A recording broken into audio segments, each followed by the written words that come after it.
Anyone a Star Wars fan here? Yeah. This is not Shrek. Someone told me this is Shrek. They're like, yes, I know this is Shrek. I was like, no, it's not Shrek. Okay, cool. So, welcome to, do you use React? Sometimes? Okay. You're at a good place now. Okay, so we're going to get started. We're going to do some live hacking for React applications today. We'll see some pitfalls and stuff like that. So I'm basically going to show you how React applications get hacked in the real world. Everything from mistakes that developers like me and yourself might do sometimes.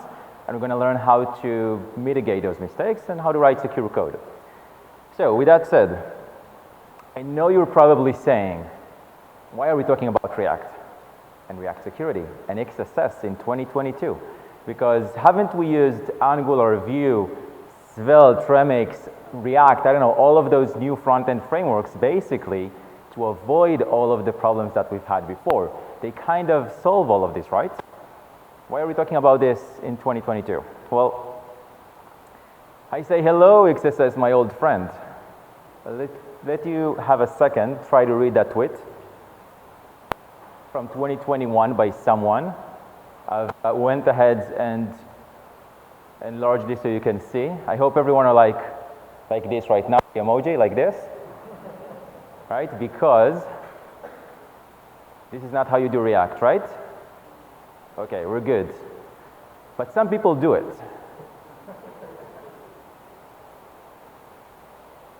So my name is Liran Tal. I'm a developer advocate at Snyk, where we build developer-first security tools. We kind of like help developers, empower them to find security issues, but not only find them, learn about them, fix them, have automated PRs, pull requests, provide metadata as much as we can to basically help you all fix those security issues. Other than that, I'm also doing a lot of open source stuff, part of the Node.js Foundation security working group, part of OWASP. A lot of the stuff that I do and tweet out is about open source, Node.js, and JavaScript security. So feel free to follow me on any of those topics if you're happy to engage. So essentially, React is mostly secure by default. At this point, I realize I'm raising a few concerns here. Why is it mostly secure? I thought it's always secure. To understand this, we kind of need to understand what does it mean to be secure by default, which React is to an extent. We'll see where it's not. But also need to understand what is cross-site scripting, what is XSS. Introduction, just like everyone understand how things work behind the hood when you use React. So when you code something like this, have a component, regular JSX syntax, put your name there, what is going to be the output if someone adds something like script alert? Probably not going to be a script alert happening, right? Okay, good. But if you look at the DOM, if you look at the HTML, you do see script alert. What's the difference? Essentially, React does something where it takes all of those, whatever it can find as dangerous characters, those that are used to define HTML elements per the spec, per whatever an HTML element is. For example, Angular brackets, there are some other strings or characters of text that it finds, maybe single quote, maybe closing slash and things like that. And it essentially replaces them with something else that's called HTML entities. Those HTML entities are then used to be put on the DOM. So when the browser sees that, the browser knows that it needs to replace those HTML entities characters with actually a left Angular bracket, a right Angular bracket, and so on. And this is what React is doing by default for you. This is why when you put stuff into a JSX input from the user, nothing bad, sometimes nothing bad happens, but we'll see when it might happen. In the security space, in the security professional lingo, this is called output encoding. Essentially, React is doing output encoding in a secure way when it puts stuff as HTML elements. is a very important and nuanced concept, and we'll see later on in the live hack why the concept matters. Where does it do encoding and where doesn't it do encoding? So React is secure by default. Essentially means that it does output encoding. But I didn't say that React is secure by default. I started off this presentation by saying that React is mostly secure by default. So can we have an XSS with React? Yes, we can. And I'm not talking about user input flowing into dangerously set inner HTML, which we'll see as well, but this is not the case. This is something else, other vectors of attack which could happen. So for the sake of that, we're going to build a small application and play around with the data as input and also see how we can code stuff and potentially have some XSS in there. For that, you can imagine there's going to be something like an NPM where we have packages, we have authors of packages, publishers. They might have links like this Twitter link right here, which is essentially a user input because you're asking someone to provide their link to Twitter, their link to LinkedIn, and all of those cases. I'm going to essentially do our first live hack. So with that said, how well do you see this? Should we play a game of changing? Okay, let's see. Okay, this. Okay.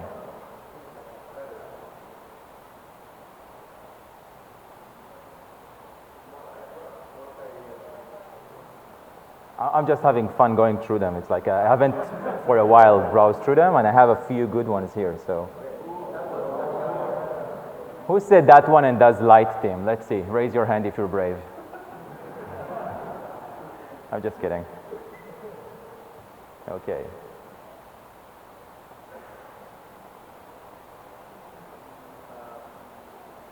Yes? Okay, I think this one's going to be good enough. Agree? You're saying it? I'm just making sure you're saying it. Okay. Statistics for usage of this theme just blew up by 100% probably.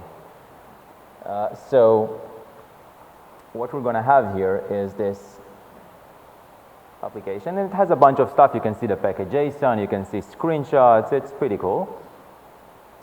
And we have like links for this author called Kate Libby. If I click on it, you can see on the bottom left, actually opens Twitter and everything works. Now the data that we're going to play around with, so I'm not going to do the whole API request to feed the data and all of that. That's going to be a lot of time. So I've put all of the data that this application needs over here. We have the database JS and we just import it. You can imagine that someone sent an API request, all of this data came back. Okay? So the first thing we want to do is if this is my user input for this application and one of them I know user input is going to be the link, I will try and change the link. Over here I have a bunch of stuff and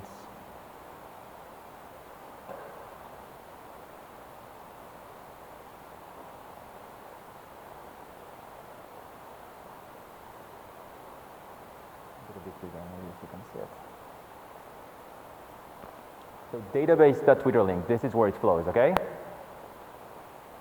Now we're going to go ahead and change it to something like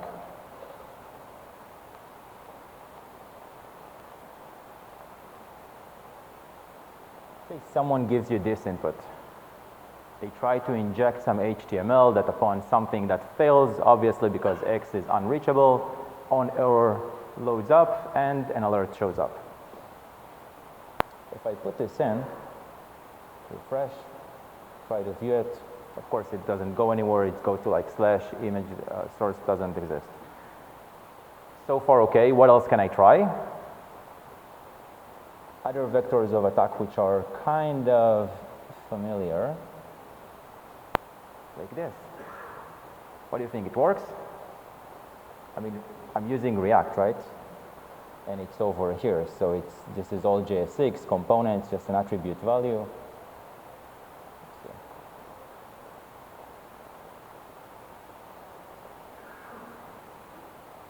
Why doesn't it protect me? I'm using React, it's secure by default. Only thing I ever did was render href component and anchor tag. But I'm getting an alert. Straight here. Now, I'm not much of a front-end developer, but I think this is how you do it. Okay, so we should fix it. Let's say we tried it, someone told us, we try to fix it. Make sense? Let's try this together.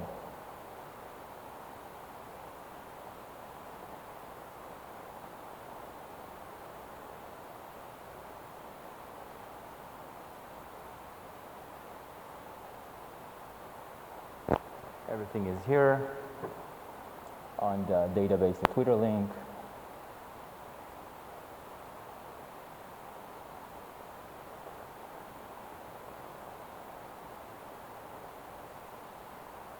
And let's make it so that when we find an input like JavaScript colon, like anything that starts with that, we just want to remove it, right? Works? Okay. Extreme programming here. Give me tips. Where are we at?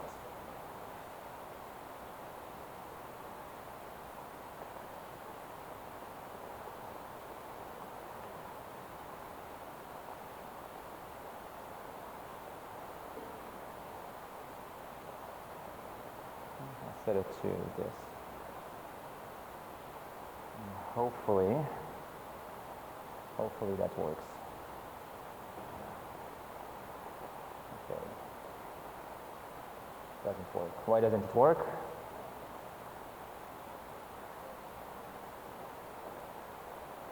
Correct. And let me also close this here so we know this is no typos. And okay, great. Doesn't do anything. I'm pressing on it. So no test because it's not even Friday, it's Saturday. So no test, but I can push this to production, right? Fixed? Fixed. Okay, I'll push, git push, and okay, maybe before that, let's try something else. Another idea. How about we try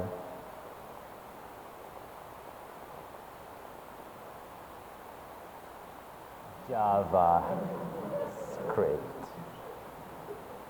I feel like I'm trolling some of my Java friends here.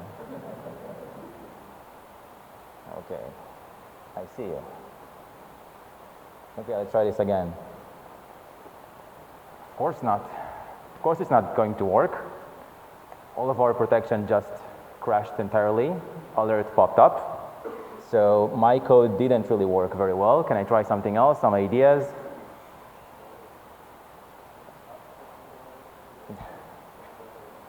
Maybe, but don't ruin my next slide. How about we do two lowercase?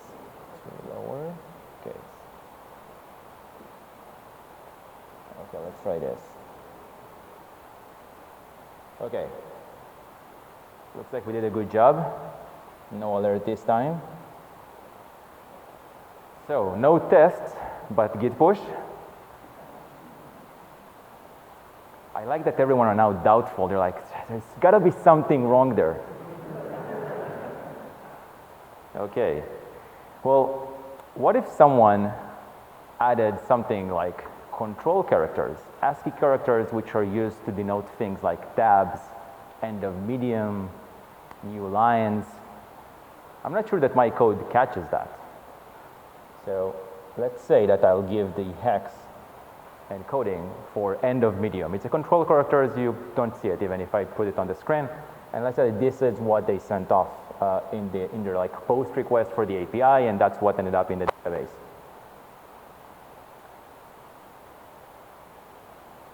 There we go. Ways one by one to basically counter attack everything that we try to mitigate against. So first off, let's go back. Let's remove some of this stuff just so that we don't have the XSS anymore. go back here. So a few things we're learning so far. First of all, React is, use it. I'm not saying it's not good, but you need to understand where is it not secure, okay? What exact aspects is it not protecting you from? One of them is that it's not encoding attribute values. It is encoding stuff like if you just put a div from a user input from a user onto a JS6, it will protect you because that's an HTML element. But if you try to put user input directly into href values, directly into attribute values of all kinds, that is where it's going to catch you, not prepared. And you need to figure out how to fix it, what to mitigate it. Correct was an answer that was thrown out before here. You should maybe just let them provide their username. Maybe you have few ways of mitigating it, like you strip off all the protocol scheme, like HTTPS, JavaScript, all of those. You provide them yourself and you add everything afterwards. Different ways of doing it, but please remember, a deny list, as we just tried once and once again, doesn't work. A deny list is the last thing that you should actually do. Okay, and we've seen why. We tried one thing, we thought it would mitigate it, didn't find it, we tried another one. Potentially there are like 5 ways I could have shown you how one time after another time, it just doesn't work. So always deprioritize the deny list to the end. Okay, so there's a package JSON over here which you can interact with if you go to the page, as in if you reload the page, package JSON. To do that, I didn't go and write my own package JSON parser or JSON parser in general because I wanted it to be indented by a few spaces or tabs. I wanted it to be nicely themed so I can have color code, etc. So I went ahead and got it from NPM. So that's one way of doing it. And it's an easy 3 steps. Second one is I just import this React JSON pretty, import it to my code base, and start using it. In this app, I specifically used my own wrapper called package parser to wrap it up, pass some props. I've got a space indentation that I like, and kind of that's it. That gives me this functionality where I can actually display whatever JSON I have. I can theme it in different ways. I can have it. That's pretty cool. But if I have this package JSON, the other thing that you should come to think about is where does user input come from into your application? It's this package JSON as well, because who controls the package JSON of those packages that we use? Other users, maintainers, publishers, developers. If you're building tomorrow morning a new system that's like going to replace or use something like NPM, you're going to use that, all of that input, the package JSON, all of that is basically going to be input for you. So you don't control this. This is someone else's control. Well, let's see what happens there.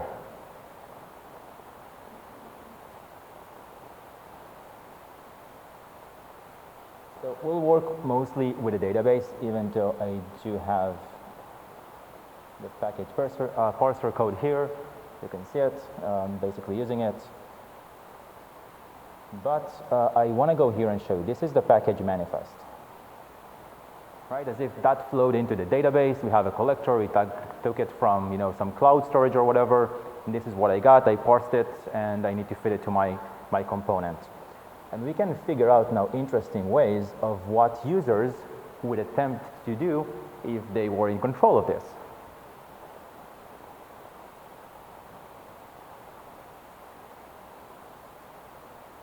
Right? Nothing stops me from calling my package like that. Maybe some naming validation on NPM, but I can take that and put it somewhere else where they don't control.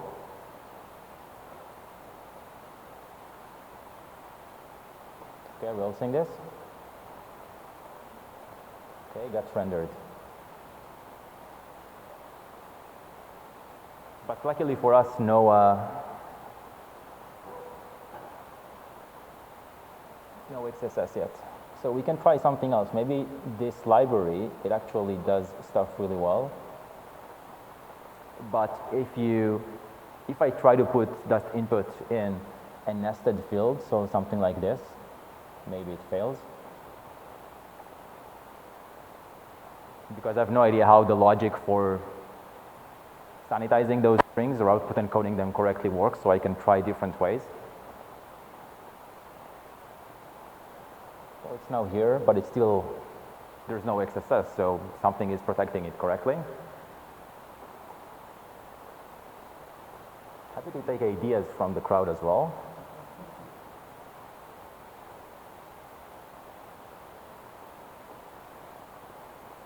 Or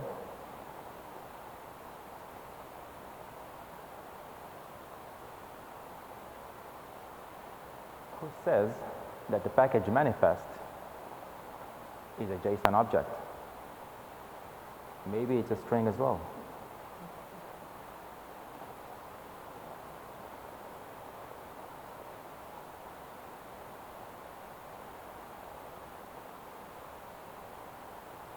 Shall we see?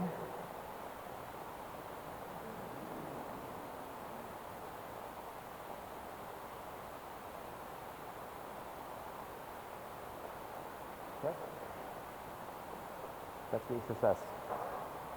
Essentially, if I'm able to fool the system, somehow inject my package JSON to be a string, something fails. Now the problem is not my code, it's someone else's code. I've put my trust in a different library. It looked like it worked okay, and I didn't have any XSS in different ways, in different vectors of attacks that could have be implemented here, but nothing really happened until we tried something else. Now this is interesting because when I did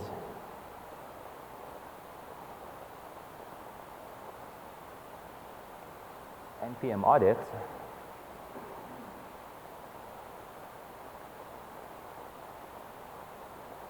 I don't see JSON, React JSON pretty here. So by this point, we know there's a vulnerability in React JSON pretty as a library that we use. But we haven't found it just by installing it. If I'd done npm install React JSON pretty and I saw a vulnerability, I would immediately upgrade to a newer fixed version if there is one, or choose a new library if there isn't. But this wasn't the case. This is Moment and some other vulnerability that exists in there that I don't care about because I'm maybe not using Moment here. So let's try and do something to learn a bit more about this. Essentially here I went into Snyk, did my GitHub repo search for React, because it's called something else. That's suspended. So I'll go ahead and import my project from Git. And what I want to get by that is all the vulnerabilities that it can find, and maybe there I can find some more information of understanding, first of all, because I'm curious of like, why is there a vulnerability in React JSON pretty? So I think it did import it somewhere. Search, there we go, package JSON. Okay, so we see there's several stuff that we can see here. First of all of our dependencies, which we can view them as a tree, which is, pretty cool to understand what's going on. And we do have a vulnerability tagged for React JSON pretty. I can click on it here and see it, but actually I do want to go back to the project page, see all of my dependencies. I see Moment, which npm audit also talked about, but I see now that actually Snyk did find React JSON pretty being vulnerable to a cross-site scripting vulnerability. We can see exactly where it was introduced and which version fixed it. So by the way, it's fixed, and I can just go ahead and just upgrade if I know about it, which is great. And I can open automatic pull requests, etc. But I'm actually interested in going a bit into why does it happen, because we want to learn. So here's the vulnerability database entry. This is, by the way, all free and accessible to everyone and anyone, so you can go ahead and find it yourself afterwards. It curates all the information about the vulnerability, which versions, the severity, and all of those cases. also when it was found. So this was actually published in 2019. So if you have been counting on things like NPM audit or maybe other tools and they haven't reported it, you potentially have been vulnerable for the last 3 years without knowing about it. But what's actually I like about this is Snyk actually curates a lot of references and metadata about the vulnerabilities when we find them and when we publish them. So I can go to the GitHub commits and now understand what happened. And this is how we all learn. So I'll get this a bit bigger so you can all see.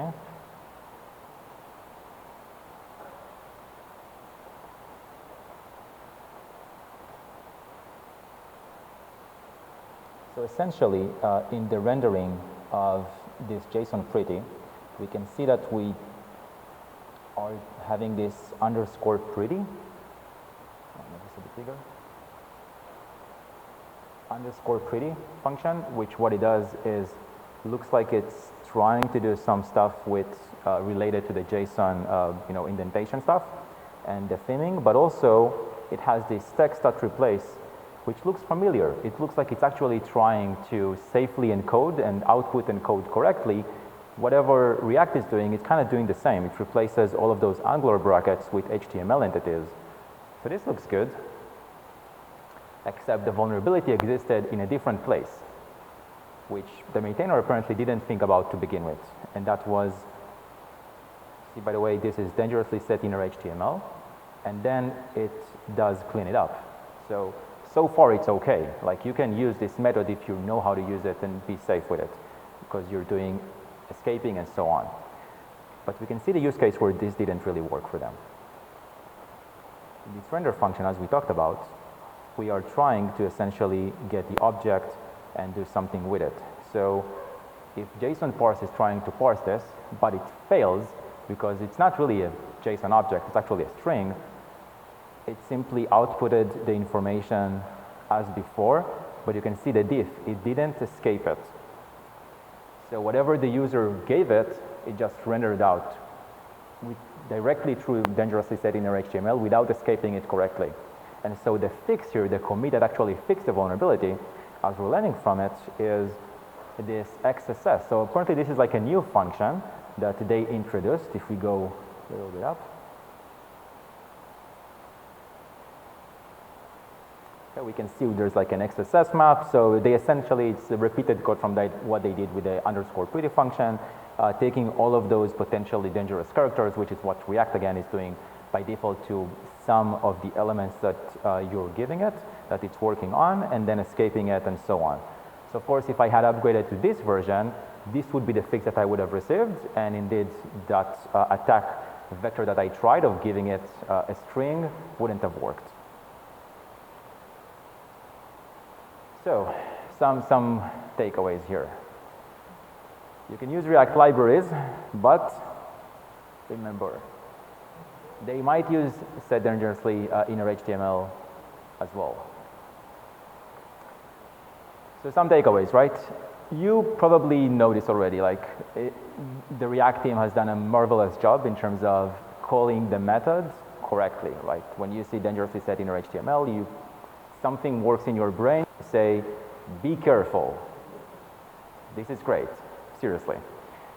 But the fact that you're avoiding it, right, or at least knowing how to work with it safely if you have to, doesn't mean that when you use other packages, they are doing the same things. Sometimes they do, like we saw in React JSON Pretty, they actually did use the dangerously set inner HTML and actually did escape it, but only in some cases. So they are essentially other developers, those maintainers of packages, and they are human, and just like us, they can make mistakes. And we need to be a bit more, understanding that this can happen. This is a real risk for everyone. The other thing is having a really good access to database of vulnerabilities that's accurate, that's up to date, that's like comprehensive is super important. So, I tried to do NPM audit. I did it right now with you live, so like 3 years after, it, still not up to date. And NPM is an amazing, package manager and project and all of that. But there are some places where it's just not the specialization for it, right? Like security and security vulnerabilities, this is not what it's aimed for. And Snyk did find it, so that's actually pretty cool. In fact, if I went over to my IDE over here,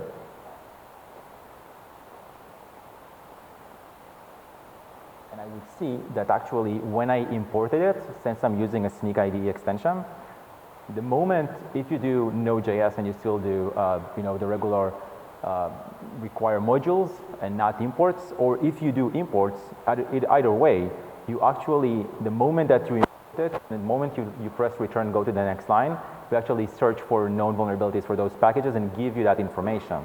There's like a bunch more if you open the IDE, like code security issues in your code and things like that.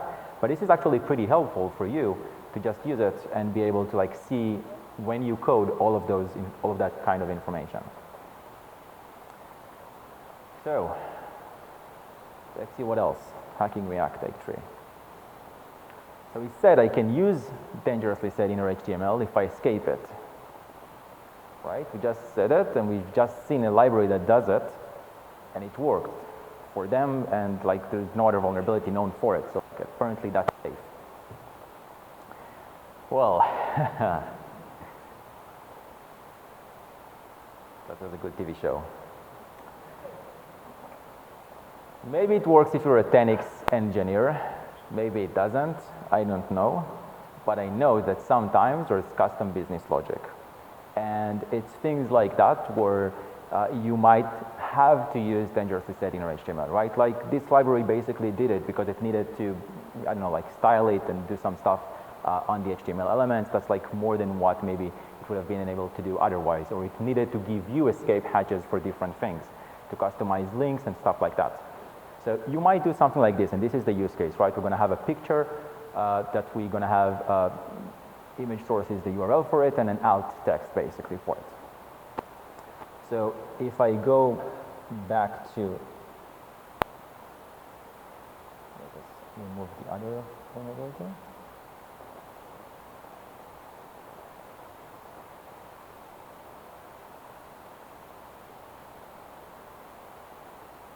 Okay, back to normal. So if I go back to the app, basically I have a screenshot, okay, over here. This is my screenshot of the package, and some metadata about it, and there's an alt text hidden here. Where is it? If I search for alt, probably have a few of them. There we go. So my database, I'm allowing users, like if you tweet, for example, you can have alt text for the images that you put. So you can imagine this is coming from the database, from user input, and it's called author screenshot description. And the value for it is currently this lorem ipsum thing. But if I look at it, let's just make sure.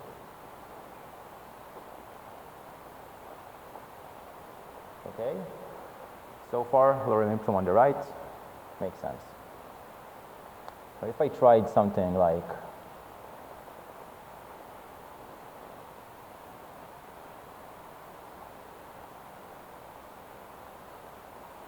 works. This doesn't really work because we can see here and learn what's going on. It's actually not closing on the right there. It's actually not closing correctly, but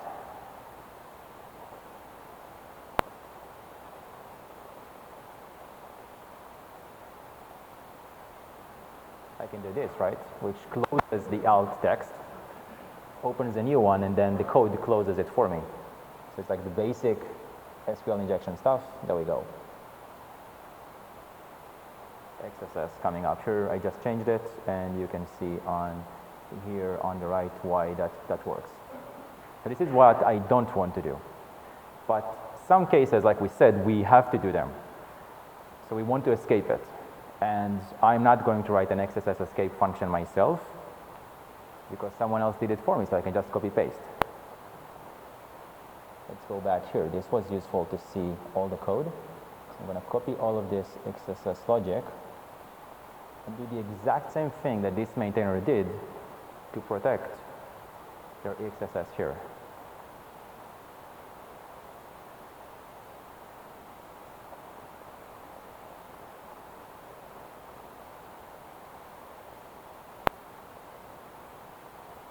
Okay, first problem of copy paste.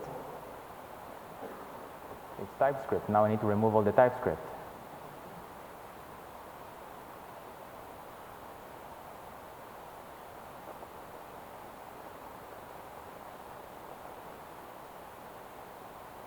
Okay, TypeScript done. Okay.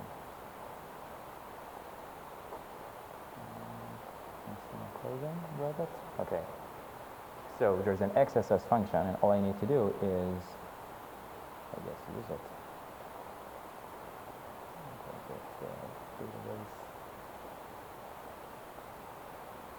Description. Okay, description.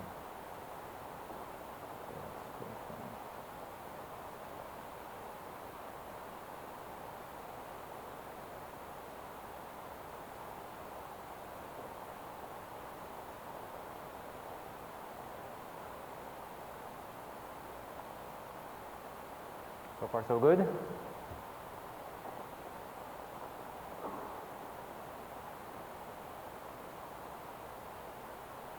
Okay, looks like it's problem solved. You see over here, HTML entities, encoding everything, like it doesn't really make sense, but it escaped it. The escaping logic works. It was a lot of coding. Time for just a git push and go home, right? I'm going home, unless you stop me. This goes into production. Okay, no one says stop. But I know you're all thinking about it. You're thinking, what else is going wrong there right now? I escaped it. Okay. Let's see, I need to show you some stuff. So, what if I...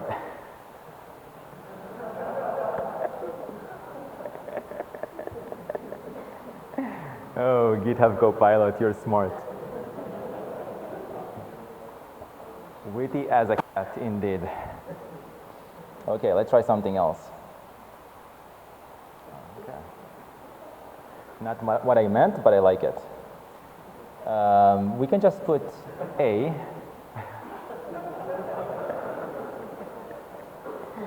Okay, cool. And something like on error, run alert. Now, look at what's going on here. A on error. Now, if you know HTML a little bit, you know there's like another method I can use here, another attribute, which is, now that we know there's like a feasible attack vector, I can use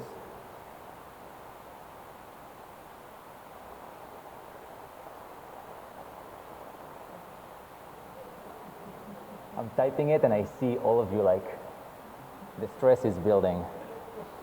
Okay, so all that I need to do is provide different input and maybe this attack payload will actually work. Oh, what do you win? It did. So we have an XSS, even though, right, refreshing it, there's an XSS. Go back here, A on load alerts 1. Reminding you that we did use an XSS escape function. So why does this still impact my application? That's the nuance that I told you about in the beginning.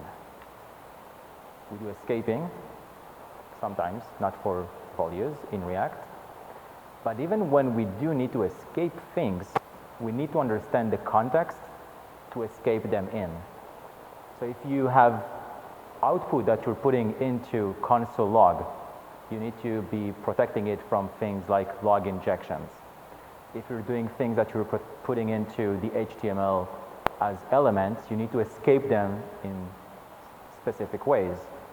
If you're adding stuff into an anchor tag, it needs different rules of escaping it. The same escape logic doesn't work. Okay, so context is super important here. And this is why, even though XSS escaping, the function here has worked terribly well for some other project, this is not the exact use case to use it.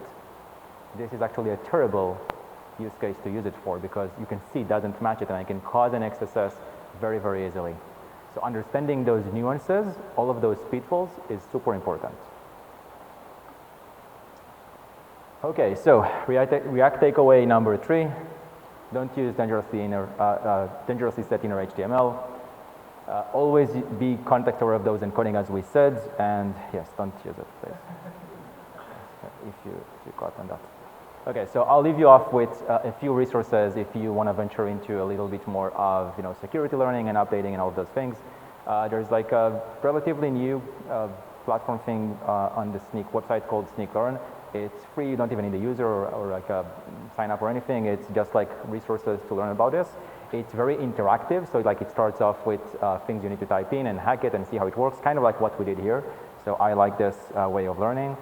I've also authored with my friend Ron Paris a blog cheat sheet thing called React Security Best Practices, which some of them we talked about here, others you can go and read it. Just search for it, it's on the blog. The URL is like too long to paste here. And if you want to be using packages, open source packages, which I guess everyone are using here, you don't have a choice because open source won, please do some due diligence before using packages. Anything from checking stuff like communities around it. Is it testable? Is it maintainable? Does it not have security issues recently? Is it not abandoned and deprecated? Request library even to deprecated officially like 2 or 3 years ago. Still gets like millions of downloads. I think 20 million downloads a week last time I checked. Probably because a lot of legacy systems too. But please do this due diligence. So the Snyk.io/advisor is another website. It's a free tool for developers to like get a 360 view of all of those data metrics that we kind of like look for. How many GitHub stars, how many open PRs, all of those kind of things. And that's it. Thank you for being here. Thank you for learning with me and having fun together. Have a lot.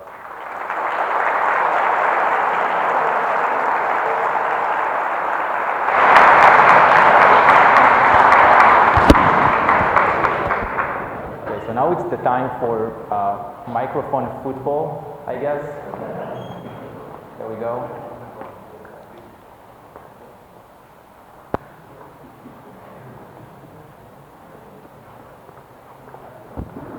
Now you need to throw it from this. You can't go there.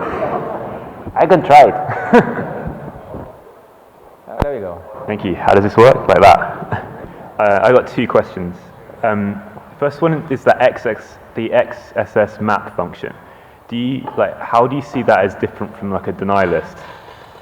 From a deny list? Yeah. Because that's basically tied to the spec of what constitutes as an HTML element on a page. So you've denied like every one you can think of? Yes, that doesn't actually change that often, so like it makes sense to use. Okay. But you're right, like essentially it's the same as a deny list. If you boil it down to the characteristics of it, you're right. But specs don't change that often. Okay, so as long as you've met all the specs, you're okay with that one. My other question is, so with npm audit, why do they not have access to the Snyk database if you've got vulnerabilities there that aren't available in both? Yes, that's because, let me pull it up.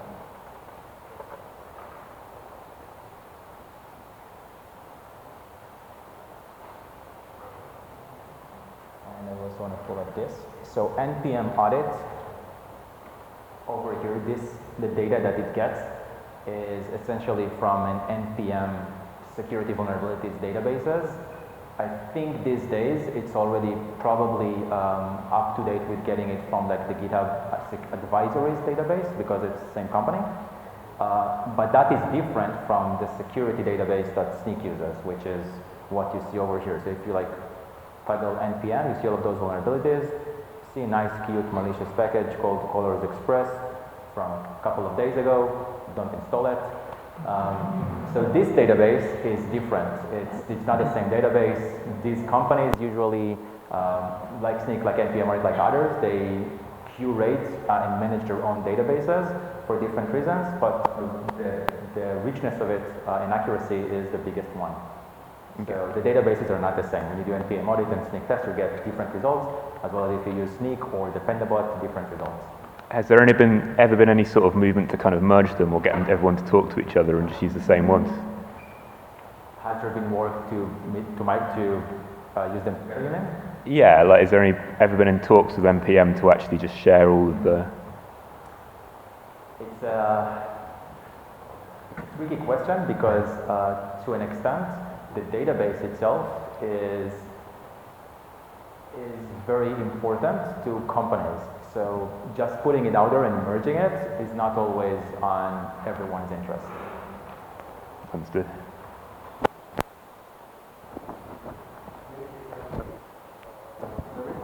You can use it and pay, but it's totally free for everything that I showed here. The ID extension, the integration, private, open source. The limitations are around specific capabilities like reporting and analytics, which usually open source users don't need. And like the thresholds, like the amount of scans that you get in a month. Sorry. So imagine a situation where you have you run npm audit prod and you get a vulnerability, but there's still no fix. So this happened to me like a couple of times. So from a security perspective, like which is the approach? It is better to try, for instance, to create a for the project, create a quick merge request if you can fix it, or maybe there is like from a security perspective, which is we can take down the site, right? Like it's in production, whatever. Like what do you have to do, like or to pass the pipeline? Should we just bypass the problem? Like which is the way to go in a production environment on the situation? For example, we have this situation of we are using this package, yeah. And like what to do? Are you asking what to do if we find vulnerabilities? Yes, but there's still no fix. That they are not fixed? Yeah, still. So? Yeah, also other than cry. Right, so like there are more than two, but there are two basic, I guess like very on the surface issues when working with security vulnerabilities. One of them is how do I clutter clutter all the stuff that I get, because there's a lot of noise, and like when you do npm install, you get like 1 million vulnerabilities, whatever. By the way, hint, there are less than 3,000 publicly known vulnerabilities on npm, so the numbers are not entirely accurate. NPM changed this since new versions. As you see here, 18 makes more sense. If you tested it with like NPM 5 or something, or lower versions of 6, it would have been like 17,000, which is a different thing.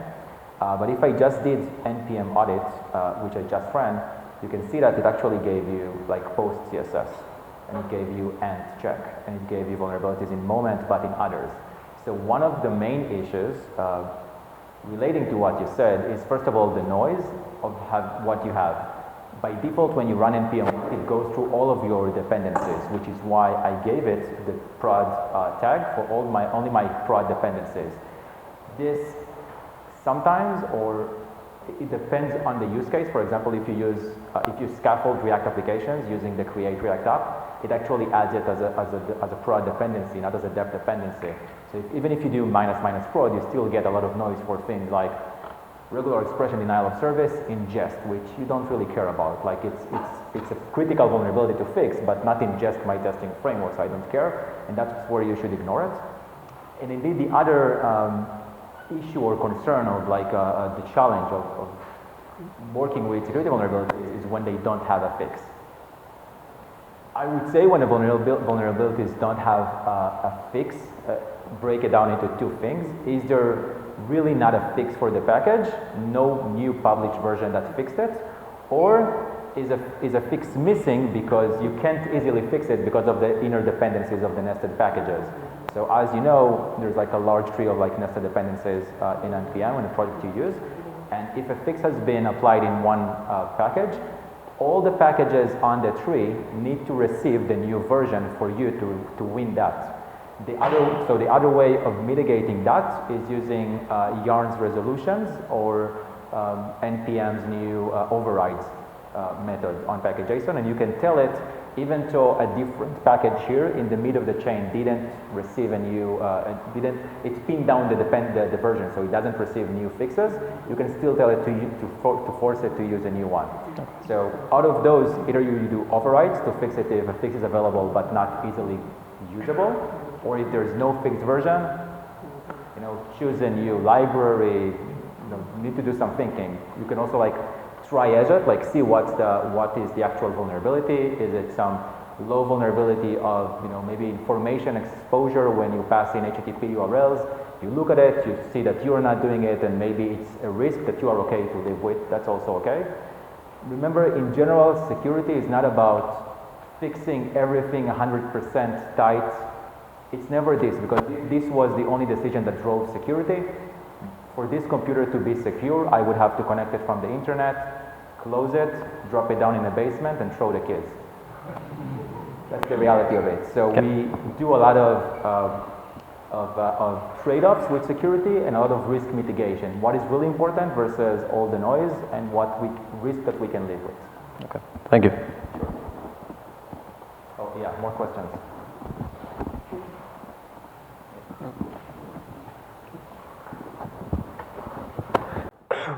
Great presentation, by the way. How can we spot vulnerabilities in the private package, for example, that are not in the public registry? So your code, right? The code that you write internally, you mean? Or just internal package that are not public somehow? If it's not public, how are you using it? Internally? So internal code base. Or you buy it or whatever? Okay, so essentially for...